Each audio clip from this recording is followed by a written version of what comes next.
रुख करते महाराष्ट्र से आ रही खबर का, जहां पर उत्तर प्रदेश महाराष्ट्र में भी दम दिखाएंगे अखिलेश यादव और उसके साथ ही सपा चीफ अखिलेश यादव आज महाराष्ट्र पहुंचेंगे। अखिलेश की मालेगांव और धुले में बड़ी सभाएं होंगी। सपा एमवीएस सीट शेयरिंग में चाहती है हिस्सेदारी। ओवैसी के गढ़ सभाएं करके सियासी संदेश की तैयारी है और इसके साथ ही मालेगांव में एक सार्वजनिक कार्यक्रम को भी संबोधित करेंगे अखिलेश यादव। यानी कि उत्तर प्रदेश और अब उत्तर प्रदेश के बाद अनेक राज्यों में भी लगातार सक्रिय हैं अखिलेश यादव।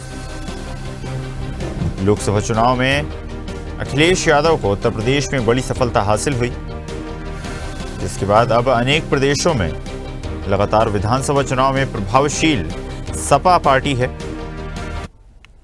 चलिए खबर पर अधिक चर्चा करेंगे। संदीप ब्यूरो चीफ हमारे साथ जुड़ गए हैं। संदीप, जिस तरह से हम जानते हैं अखिलेश यादव को, समाजवादी पार्टी को उत्तर प्रदेश में लोकसभा चुनाव में एक बड़ी सफलता हासिल हुई, क्या माना जा सकता है उसी प्रभाव को आगे बढ़ाते हुए अब लगातार अनेक प्रदेशों में समाजवादी पार्टी एक अलग ऊर्जा के साथ सक्रिय है और अब महाराष्ट्र चुनाव में भी अपनी हिस्सेदारी सुनिश्चित करने की कोशिश कर रही है?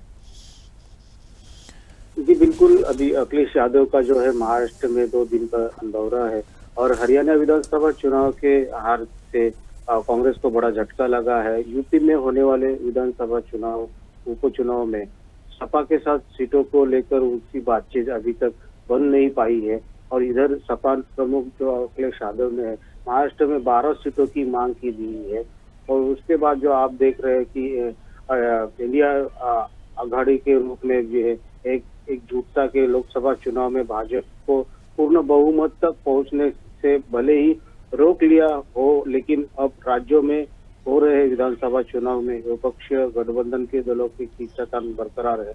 हरियाणा के जीत के बाद जो है अति विश्वास में डूबी कांग्रेस को सपा के हाथ में झटक दिया है। तो अब हरियाणा में हारी कांग्रेस को सपा ज्यादा भाव नहीं देने के मूड में नहीं है।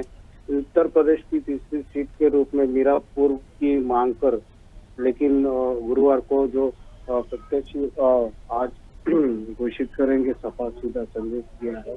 और उसके बाद अखिलेश यादव ने महाराष्ट्र के दौरे पर आने से पहले भी ये भी कहा था कि मैं कल महाराष्ट्र जा रहा हूँ, हमारी कोशिश यही रहेगी कि इंडिया गठबंधन जो है वो जीते। महाराष्ट्र में जो इंडिया गठबंधन के साथी है और शरद पवार एनसीपी के और उद्धव ठाकरे जो शिवसेना के हैं और कांग्रेस के नाना पटोले हैं, तो उसके हिसाब से जो है उन्होंने सीटों की मांग की है। महाराष्ट्र में हम इंडिया गठबंधन करके जो है वो साथ में ही महाराष्ट्र में भी वैसे ही अपनी ताकत पूरी तरीके से दिखाए ताकि महायुति को जीत से दूर रखे।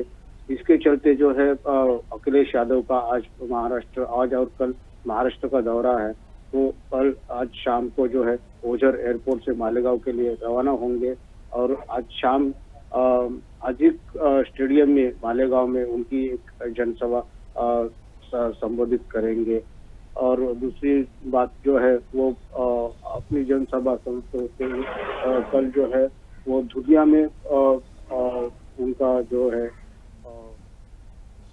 बिल्कुल संदीप, जिस तरह से आपने बताया कि लगातार समाजवादी पार्टी महाराष्ट्र में एक्टिव है और एक बार फिर इंडिया गठबंधन के बैनर तले वो अच्छा प्रदर्शन करने की कोशिश कर रही है। अब देखना होगा कि इंडिया गठबंधन के साथ समाजवादी पार्टी जब महाराष्ट्र में चुनाव लड़ने की कोशिश करती है या चुनाव लड़ती है तो किस तरह के परिणाम आते हैं। फिलहाल आपका धन्यवाद जुड़ने के लिए और जानकारी साझा करने के लिए।